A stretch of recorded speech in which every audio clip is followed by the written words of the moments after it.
Selamat pagi pemirsa, senang sekali hari ini berjumpa dengan saya Aderiani Dorcas Kedoh dalam acara Wirausaha Muda Fakultas Ekonomi Undiksa. Di era ini tak kita pungkiri banyak generasi muda yang sudah mulai berkarya, berwirausaha salah satunya. Wirausaha selain mensejahterakan si pemilik wirausaha, wirausahanya juga dapat membantu lingkungan sekitar dengan membuka lapangan pekerjaan. Eits, tidak berhenti sampai di sana, tapi ini juga membantu perekonomian Indonesia. Mari kita simak bagaimana pengalaman wirausaha muda Fakultas Ekonomi Undiksa.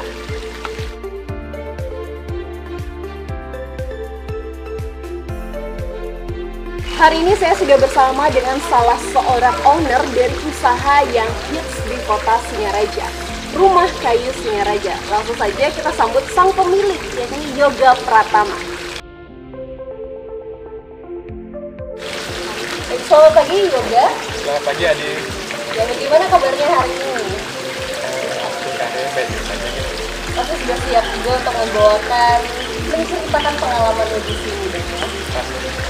Iya, jadi di sini sudah nampak ya hasil dari usaha Yoga sendiri. Boleh mungkin diceritakan usaha apa yang sedang dijalankan saat ini? Jadi usaha saya sendiri yaitu seperti yang bisa Adi lihat sendiri, ini adalah souvenir ya. Jadi kalau ada acara, tentu saja karena kita budaya Indonesia, tidak elok rasanya kita tidak memberi kenang-kenangan. Jadi di sini melihat peluang tersebut, saya membuka usaha souvenir, khususnya pada kegiatan-kegiatan resmi maupun tidak resmi.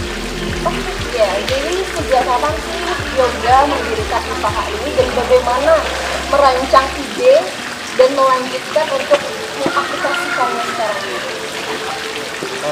Jadi ide awalnya itu udah dari 2 tahun yang lalu kayak. Jadi saat itu kan saya sendiri sebagai mahasiswa, tentu saja ketika ada kakak tingkat yang akan diwisuda, saya sebagai mahasiswa sebagai rasa terima kasih atas pelajaran yang diberikan kepada kakak tingkat, pengalamannya, teman-temannya. Jadi saya memberikan kenang-kenangan sebagai rasa pertemanan dan persahabatan. Di sisi lain saya juga ini sebagai mahasiswa tentunya uang saya sedikit gitu.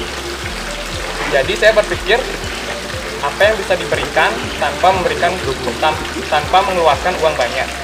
Jadi timbullah hadiah ide ini yang awalnya cuma ini Kak, yang langsung sudah saja. Jadi yang seperti ini awalnya. Ketika kakak tingkatnya merasa senang, jadi saya tawarkan kepada kakak tingkat yang lain untuk diberikan kepada orang-orang terdekatnya. Nah, setelah itu di 2 tahun itu di bulan Maret atau Februari di sana sudah mulai merintis usaha ini, mulai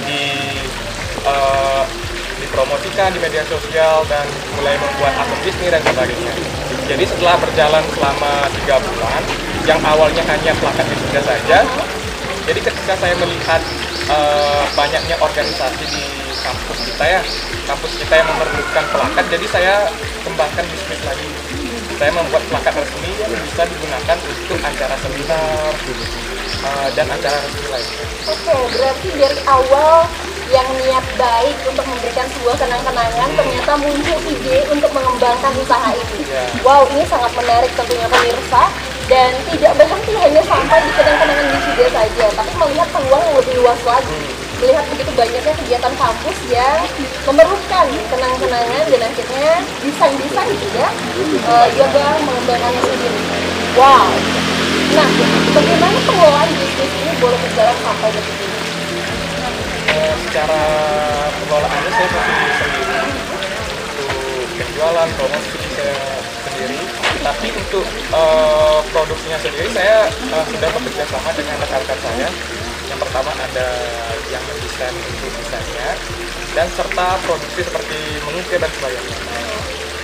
Dan lantas kalau boleh tahu nih ya tentang permodalan, kita sudah bisa pungkiri usaha tanpa modal itu rasanya wow. Nah ini bagaimana tentang permodalan usaha Rumah Kayu Singaraja?